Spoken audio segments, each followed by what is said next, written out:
Grandmaster Alexandra Kosteniuk sacrifices everything in a brilliant display of endgame technique. This is in round 2 of the Cairns Cup, and out of the total 10 games played across all players, 8 of them have been decisive. Why are there so few draws? It's because the Cairns Cup does not allow players to offer draws. So if you want to draw, you have to have a 3-fold repetition, which means you're repeating the same position on the board 3 different times, or you have to find a stalemate trick. That rule alone has made this one of the most fun professional tournaments to follow. Let's get into the chess. This was the battle of the chess mothers. And of course, mothers have superpowers, but Harika Dronavalli even played 9 months pregnant in the last chess Olympiad, and she helped Team India reach a bronze medal. Quite the incredible feat from her, and both of these women are very, very strong grandmasters. And in this position, Alexandra Kosteniuk finds this idea c4. Even though it allows knight e3, black is hitting your queen, but also black is hitting your knight. So if you get bishop takes and bishop takes, it's an equal trade.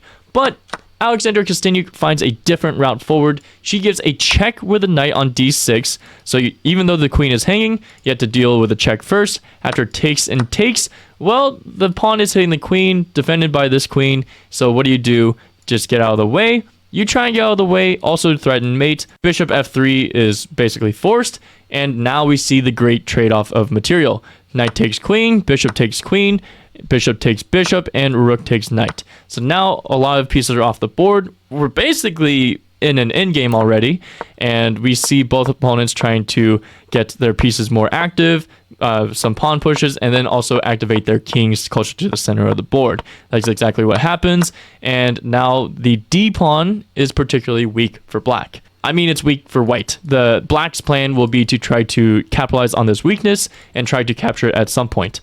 And after bishop h6, white's trying to freeze the h-pawn, and then we get, of course, like I said, trying to take advantage of this. So we see rook to d3, reinforcing this. After rook to the b file and swinging around to attack the c-pawn, we get rook c3 to defend it. And when black goes back, white doesn't go to d3, white goes to e3, basically saying that if you want to take, well, I play bishop f4. And it looks crazy, but if you take my rook, well, actually, I take the pawn back, and your king is further away from the action when I recapture your rook. So no one wins material. It's not really an ideal situation for black. So for that reason, instead of taking the pawn, black simply plays e4, saying, I want to restrict your activity so that you cannot go back to d3 and defend your d6 pawn. And after rook to h3, well, white says, I don't care. I'm going to try and win your h-pawn instead and create some strengths on my king side. And we see bishop to a6 going after the c-pawn, but now we see rook to e3 because, hey, you didn't protect the e-pawn. I'm going to go hit it. Black goes back, rook h3, bishop a6, and if white plays rook to e3, that is a draw because that would be 3-fold repetition. And, of course, Alexandra Kosteniuk says, I'm not done with this. The position says 0.00. Stockfish, you're a liar. I'm going to play on for a win. b3 takes, and now we get rook takes d6.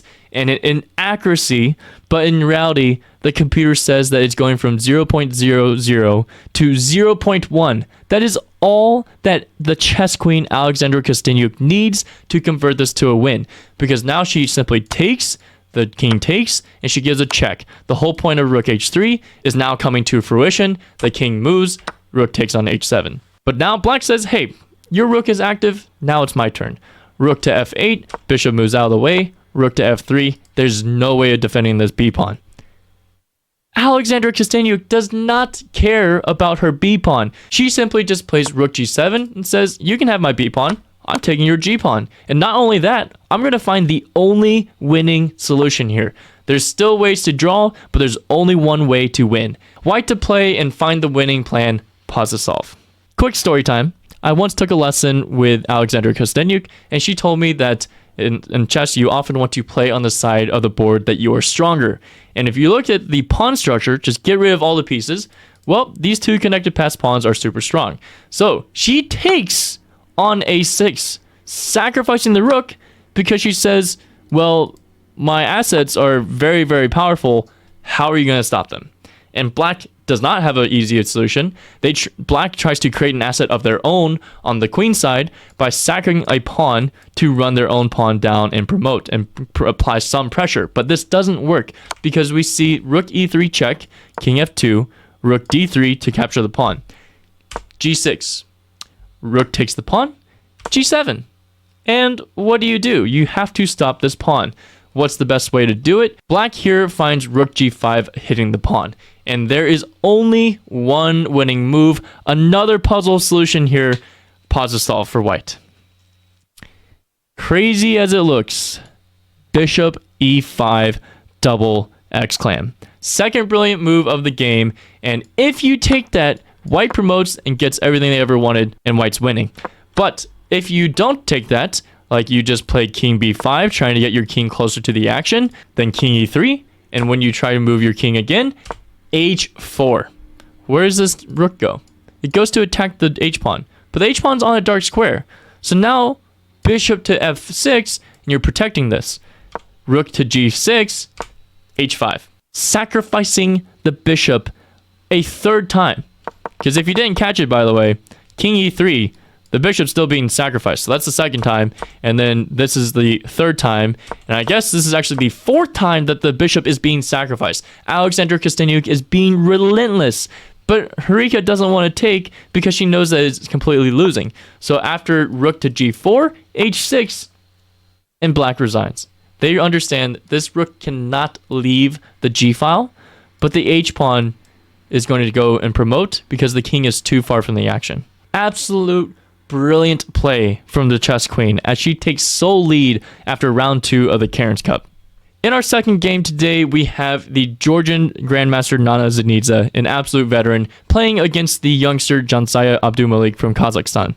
And this game is a masterpiece of piece coordination. In this position, black dips their toes into the water, sees how it feels, they get out of the way, and then white says, no, come back in. Bishop takes d3, and we get rook d1. What was the point of sacrificing the pawn? It's so that we can get rook d1, x-raying the queen on the d-file. And everything's going to be ready to open up. After bishop to e2, white's got everything on dark squares, so this bishop's got to go. Bishop goes to a6, and now e takes d4, c takes d4, and we see knight takes d4, getting ready for a discovered attack. Black plays rook to c8, but this isn't an artificial threat. Yes, you get control over the c file, but now I have an even stronger battery along the d file. Which one's more important? We'll find out. But to address this discovery attack coming up right now, queen b6 seems very, very natural. But now knight f6, and yeah, it's with tempo on this bishop. You try and defend the bishop, but now we take. And when you take this bishop, with check, by the way, kind of forking the king and the rook, rook takes, but this rook is now disconnected from this rook. So what does that allow? It allows grandmaster level tactics because you see a disconnection between the two rooks. This rook is weak. What? What are you talking about? Rook d6 hitting the queen. The queen moves out of the way. And here, Nana Dzagnidze is robbed of a brilliant move. Rook takes f6. Sacrificing the rook, you cannot take, because if you do take that, what was that knight defending? The knight was defending the g4 square, which conveniently is a big giant fork with the queen.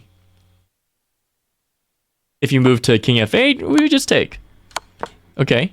If you move to king h8, actually, yes, you can just go ahead and take the rook, but there's a nasty sequence I want to show you. Knight to g6, double brilliant move, because you sacrifice the knight. If you take this way to, maybe create an extra square for your king, well, bishop takes f6 first. Now the rook gets dropped, and you can keep coming forward, but black already is trying to sacrifice material to delay checkmate. But for example, if you just take that bishop, rook e1 check, queen check, you go here, h4 check, and bishop f3 checkmate with the pawn, bishop, and queen. What? Now that we've seen this insanely beautiful checkmating sequence, let's go back to rook takes f6 because that's why black doesn't take the rook. Instead, they take this knight, but that just allows white to win the rook and the knight in exchange for a knight and a bishop. And now just rook f4, white's up in exchange. And yeah, very shortly, white just gets everything traded down. Bishop takes a6, damaged pawn structure, just everything's looking bleak. Eventually the queens come off the board and black resigns in this position. Like I said, everyone is sacrificing everything today. And we got one more position to show you in this next game. In this last game, we have Bella Khotenashvili with the white pieces playing against Anna Zatonskih. And here, Anna Zatonskih with the black pieces has 2 extra pawns running down the board this way, and white has 2 pawns against 2 pawns. So white is on the ropes. That's just a fact of life. But in this case, after a couple of moves, black is trying to convert cleanly. But after you play f5 check, king h4 is the only legal move. After black plays b4, there is a stalemate trick. In the game, white did not find this idea, but I wanted to lead this video by challenging you to find this continuation. It's white to play. Remember that white's pawns are going up the board, black is going down the board. There is one solution only to draw. Pause to solve. The incredible stalemating idea, maybe even shout out to Eric Rosen here. Rook takes a3. What are you talking about? Well, if you take with a pawn, oops, stalemate, your king can't go to these squares, and it can't go to these squares, and it can't go to this square. Everything's covered. And if you take with the rook, same scenario. And by the way, if you try and get out of this, let's say with rook b1, this is the savage move, rook b3, saying, yeah, what are you going to do? Take my rook? Okay, that's stalemate again. Okay, you want to give a check? Okay, I'll just keep following along. And by the way, your b pawn's going to drop. You can't try and take my b pawn because I will go and protect my b pawn this way. It's a dead draw. But white doesn't find this solution. And instead, Anna Zatonskih converts this position with 2 pawns up and earns the full point. I hope you're enjoying this recap. If you missed day 1, it's going to be right over there. Also plenty of exciting chess there. Let me know how I'm doing in the comments below. Happy learning, everyone.